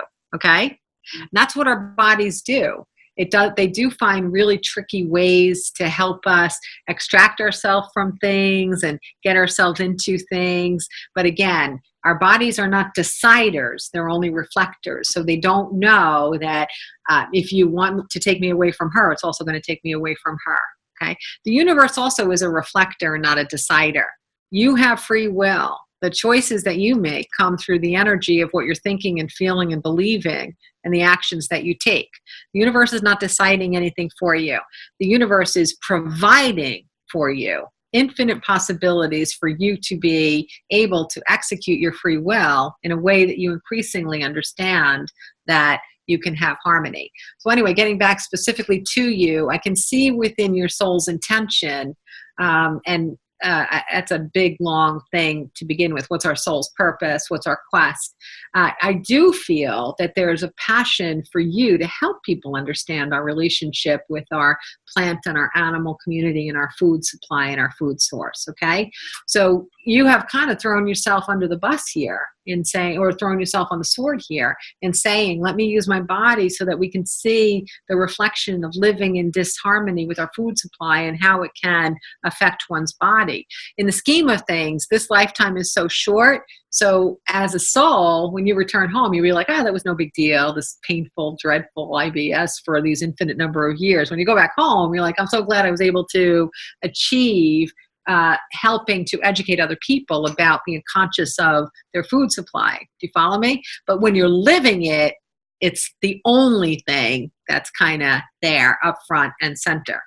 And this is true. Like, it's a weird thing to have so much comprehension. When I watch people that are having challenges that are chronic, whether it's they're in an abusive relationship physically or mentally, whether they're having big crises all the time, one after the other after the other. When I witness this, I know full well why this is happening. And they're experiencing it in real time, in real life. And it feels like the only thing that they can possibly focus on or think about. But I understand the purpose of it. And when it can help them to understand the purpose of it, they can start to dissipate the disharmony. Okay. And I do think that one of the ways a lot of us can dissipate disharmonies that are repetitive or chronic, and I'm not just talking body disharmony, I'm also talking about crisis or being with someone abusive or inviting in another narcissist or any of these things that we wind up doing. One of the ways to help protect yourself from that is to, it's going to sound corny, I can't help it, but it's to follow your passion. When you follow your passion and your interest and your curiosity, you don't use as much energy on the things that are disempowering to you. All of a sudden they become smaller and smaller and less relevant. So put your attention and your focus to the things that make you happy instead of fretting about the things that don't make you happy. It's a shift. It's a brain shift. Your brain cannot simultaneously maintain a positive and a negative thought. It can toggle back and forth very, very rapidly. But you cannot maintain a positive and a negative thought at the same time. So make the choice to make the thought that you're focusing on one that's positive or filled with possibility. Okay?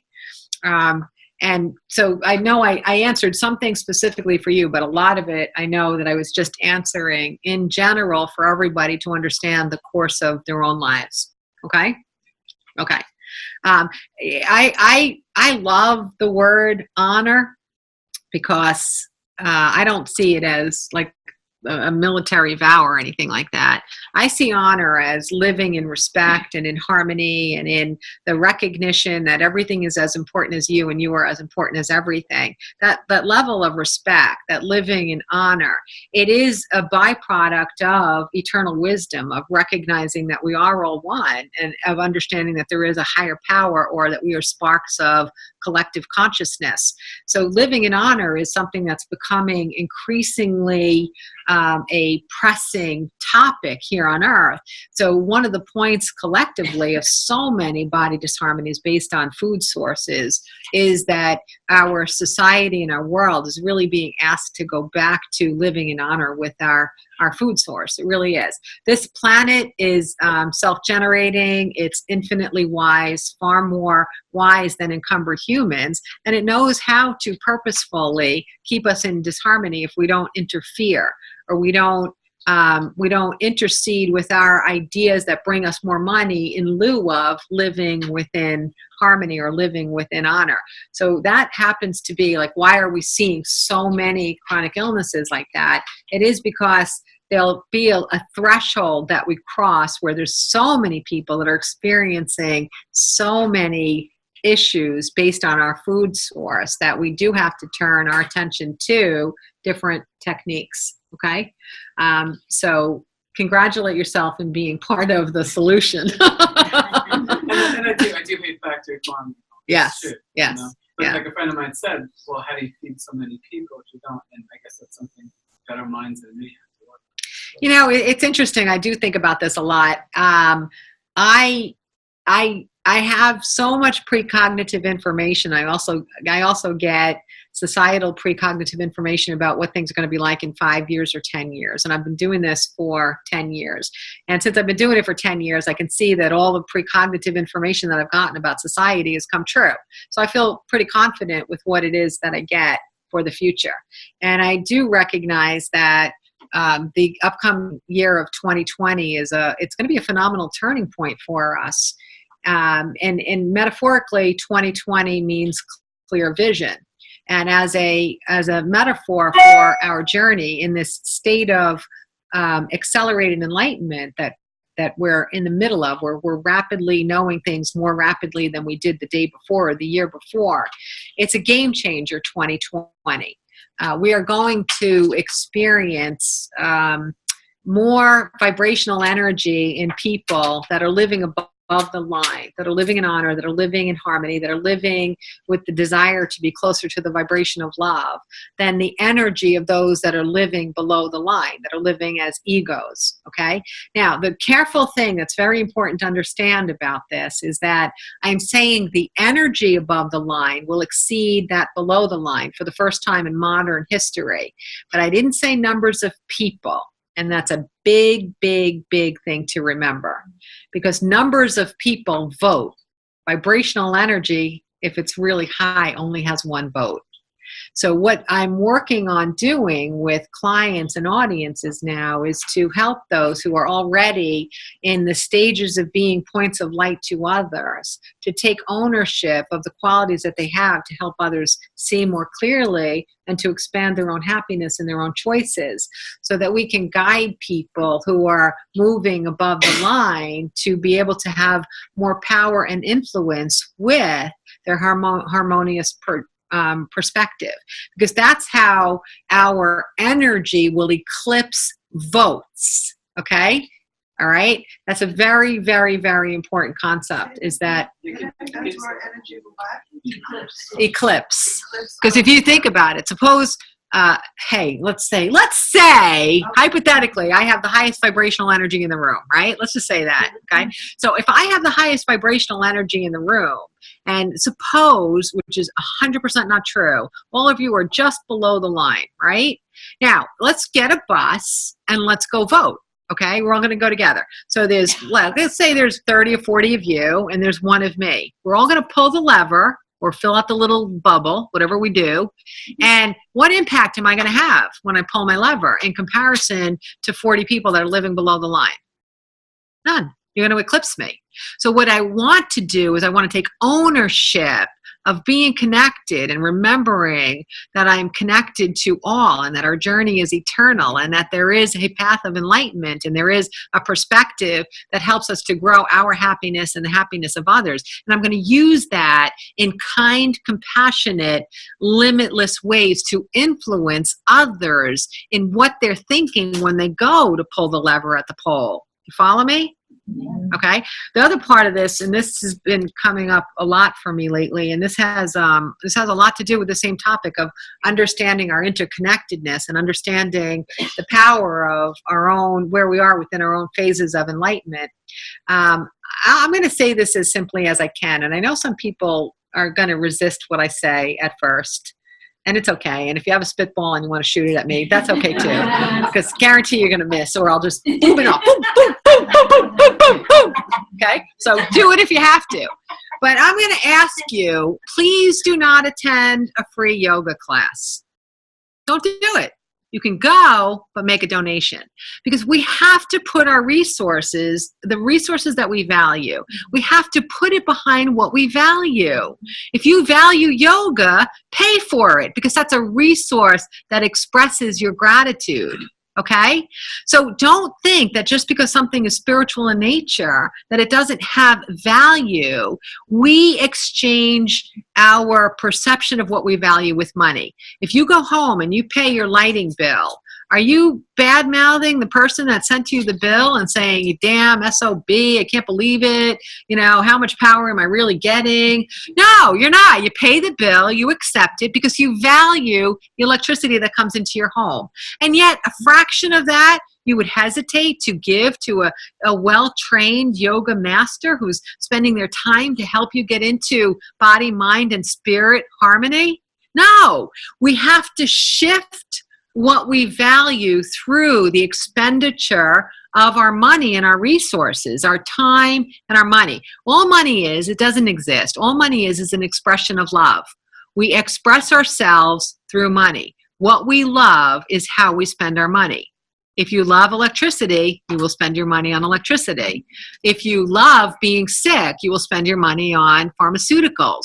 We put our money to what we value. If you put your money toward harmonizing the mind and the body and the spirit and living in honor and feeling love and bliss and peace and harmony and arts and everything to do with the right brain stuff. If you put your money, your time and your money to that, we're going to be able to shift what happens at the levers. Do you follow me? Okay, so you model this. You keep modeling this and you model this.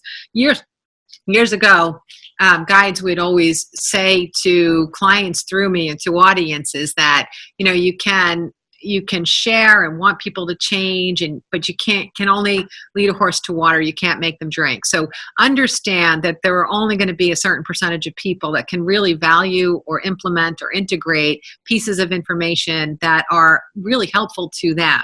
So it's not about forcing your ideas on anyone, but it's about modeling and living within the wisdom and the vibration of love that you are becoming.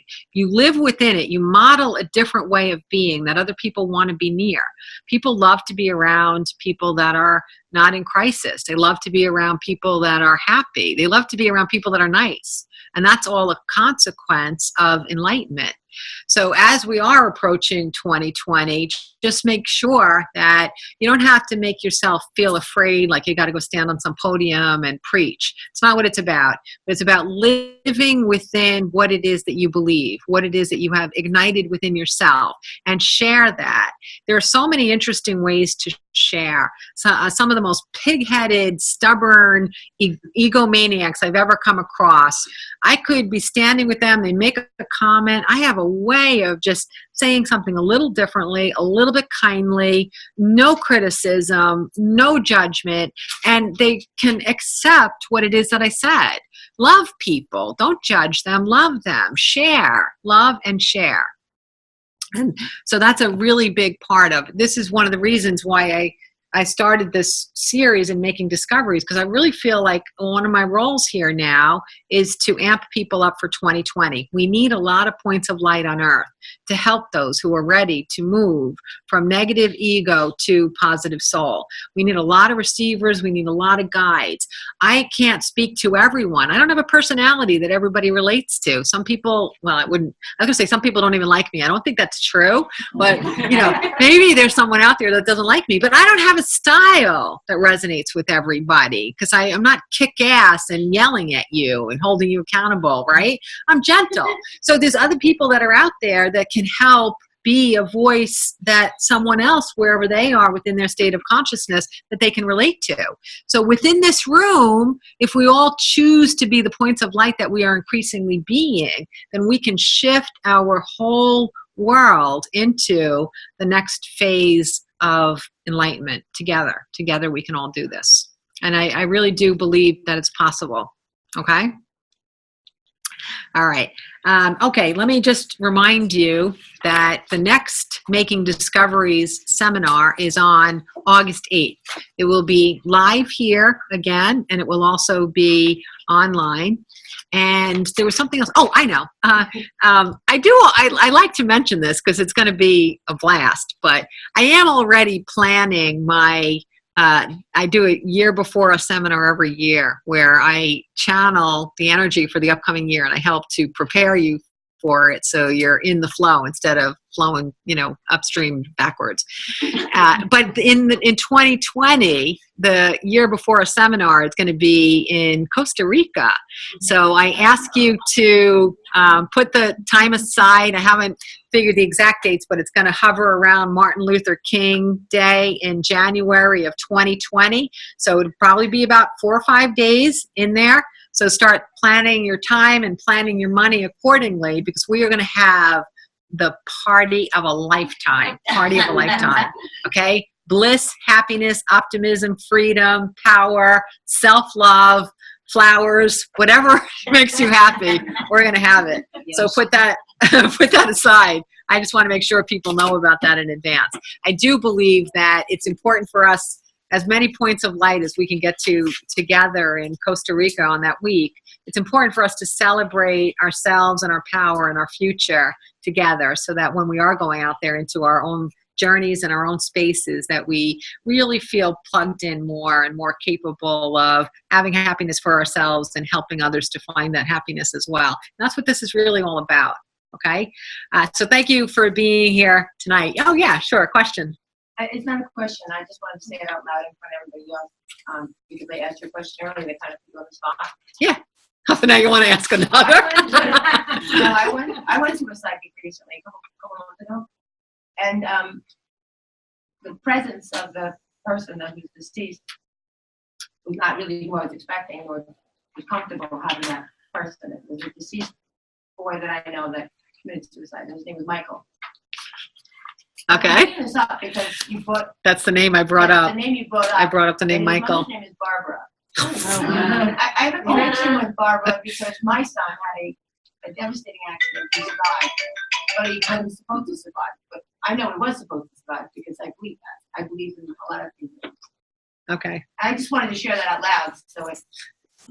Barbara. Wow. I wanted to validate what you said. I'm going to repeat what you said. I don't mean to make you guys sit through it again, but what she said is that when she asked me what energy was present, I had said Michael, and then I had said Barbara, and it didn't feel like those names were resonating with you at all when I said them. So now she's coming back and sharing with me a very significant reason why the names Michael and Barbara came through. Just to add. And just to add, this is important to say out loud. It did resonate with me. okay, I was uncomfortable with it. it My did heart- resonate, but she was uncomfortable. my heart Sorry. started physically pounding out of my chest, and I had a little anxiety. I don't understand why this young man is. I don't know yet why he's. I will tell you. Can I ask what's your name? Liz. Liz, when I was reading you, one of the things that I got that I wanted to say, and I was really running out of time because I knew we were approaching the end, but I wanted to say to you, and I'm glad that you brought it up again, because I wanted to say that our belief sometimes about who are our guides, it does tend to be cerebral. And it does tend to be linear or focused on who we're supposed to be the closest to, whether it's a grandmother or a mother. But you know what? When we're not in bodies, these relationships don't exist. We still have connections to the souls that are in these bodies right now, but these relationships are designed to be ways to communicate with us and ways to kind of ignite our growth by sharing experiences with each other as they're in whatever level of awareness they're within. But in the energy realm, the closest souls that we're connected to are not necessarily within our own family units. Sometimes they are, but more often they're not. I'm And- open to him coming. Yeah, so what I was going to say is that when I read people one-on-one, if I don't have and it's not most of my client base that they want to know which soul I'm communicating with, because I communicate with all their guides at the same time. And I really do like mediums because they could go into the nitty gritty. Where's the gold watch? Where's the blue feather? All right, go. I don't really do that. What I do is talk about why your guides matter and how they're guiding you. That's far more important to me. But when they do really want to help me identify them, or when they want me to help them by identifying them, what I find very often in my practice is that the more obscure people that you've known are the ones that come through during sessions with me. So it could be a guy you knew when you were 17 that had a car accident. It could be the fourth grader who drowned. It could be the teacher that died of cancer. It could be someone that committed suicide that was your brother's friend. All of these are the kinds that come in, and oftentimes we're able to determine who it is. And they're like, well, I hardly knew him, or I hardly knew her. But then I'm able to tell you why that soul is guiding you. And it's significant. Always significant. The soul didn't disclose the name. I asked the psychic for the name, and she said he's not going to tell the name. Huh. I felt it was Michael. Then you were right. You were right. You were right. I don't have a problem embracing Michael. My fear comes from the mother who avoids me, because I remind her that my son made it. My son is struggling here on earth with drug addiction and traumatic brain injury and so on. I'll figure it out because I'll be more open now. Yes. To looking for the hummingbird. Yes. By the way, it was the first bird I thought of. The object I thought of was the hummingbird. Well, I'll leave you with this thought. We have a lot more making discoveries to have together, and I'm going to get to lots and lots and lots of the phases of enlightenment and these steps and stages that bring us more awareness and help us to continue to wake up. But in one thing to just think of this is a top-down thought. This is not a bottom-up thought. Top-down thought. As we become enlightened, we aim to be less judgmental. And many of us are successful in stripping away our judgments or our categorization of people based on their religion, their gender, their ethnicity, their sexuality, their piercings, their income, their car, their nails, whatever. And we're really proud of ourselves for being able to strip away those judgments, and it's good. And we'll all get there one day. We'll all get there. But the one area that tends to remain with us not being conscious of it is that we judge the quality of other people's journeys. And we have a invisible hierarchy of what makes a less tragic life and a more tragic life. And we really do look at this chart over and over again and feel either pity or compassion or something for those that are lower on the chart than we are on. And what I've come to recognize is that everybody's journey is 100% unique to them, and it is specific to them, and it unfolds every day and every moment based on what their perceptions are, what their baggage is, what their possibilities are. Nothing is predestined. So every moment we're creating tomorrow by how we are perceiving our reality. So it's not for us to judge the quality of somebody else's life experience. It's just for us to appreciate that if where our life experiences are might be elevated from someone else's, then to recognize that we are staying connected to the path of enlightenment, so that if there seems to be more ease or more comfort in our journey, that that's something that we have earned by staying closer to our connection with a higher source, with our infinite wisdom, and so on. And that's just a hard thing. We believe one of the phases that we go through on earth is that people help us to believe that we're better people when we demonstrate more compassion. And compassion, think about this, compassion is not love. It's not. Compassion is love with a twist of pity, because you're judging that where they are is less than where you would like them to be. It's a hard thing to wrap your head around. Pure love comes with no pity. I know, it's a big, big top-down concept. Compassion is not pure love. We're trained to believe that the more compassionate we are, the better we are, and the more worthy we are. But compassion is love with a twist of pity in it. Pity is judgment. If you are being compassionate, it means that you think somebody is not where they should be, or not where you are, or lesser than where you would like them to be. That's judgment. That means you're feeling a little tiny bit at some level of pity. Pure love is above the vibration of compassion. For many people on this earth, we want to get them to compassion, because please just get there, please get there. But it's not the end point. Enlightenment brings you above compassion to comprehension and acceptance and no judgment, and understanding that everybody is doing the best that they can within their level of awareness, and that the specificity of the challenges and obstacles that they experience are important and created for their value and for their benefit. So it's not for us to judge where somebody is within their journey. I know it's a big concept. It's a very big concept. Yeah. Huh? Yeah. But when you reach the vibration above compassion, and you experience life through comprehension and through the eyes of love, rather than through the eyes of judgment of where somebody is within their journey, what you do is you bring love to the situation so you can elevate them and bring them up. If you are only living with a bit of a judgment that you wish they were somewhere better, you tend to jump into the hole with them instead of giving them a space to be or to go. So our role is to try to elevate people, not to keep people in a state of discomfort. Everybody can rise above whatever their perception is of their own challenges, even if it's been going on for 60 years. That's part of the journey of the soul, is to rise above that. But we can give people a space to go to instead of visiting them where they are. I think there's some people in my personal life that would just, 10 years ago decided not to hang out with me anymore because I don't commiserate. I'm not really interested in hearing you tell me the same story for 30 years when you're not doing anything differently. Yeah, you can cry on my shoulder and I'm happy to listen and I'm happy to, to give you a perspective or something, but I'm not going to sit here and be the other half of your script for the next decades of your life.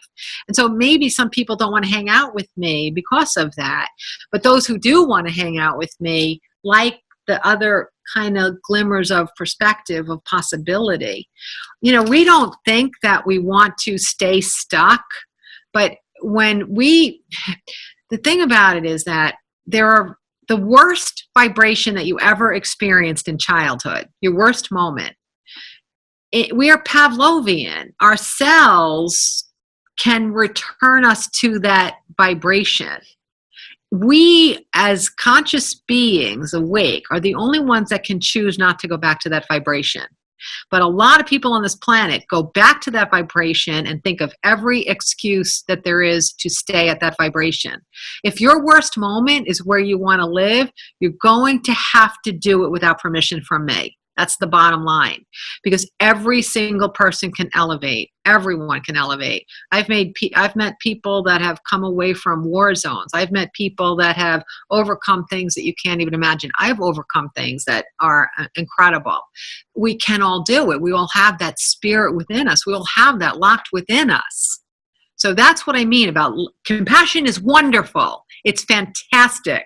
I wish more people were compassionate, but it's not the stopping point. We can get to the point where we ask people to even come above their perception of what's possible in the next moment. That's what it's all about. Okay? And fear stops a lot of people. I know. It does. There's no doubt. And compassion is a When I lived for decades and decades in some of the worst vibrations I had when I was a kid, it really didn't feel like there was any other possibility for me or that there was an alternative, because I didn't have any frame of reference for anything different. You don't understand what a shift feels like until you experience your first shift. And then you realize staying in that shift is a choice. And staying in the old vibration is also a choice. No. I will say that the majority of the people will probably not be able to experience that shift. And I think that's probably why I double down on trying to assist people in finding methods to get there, to get to that shift. Okay? Yeah. Someone had their hand up over there.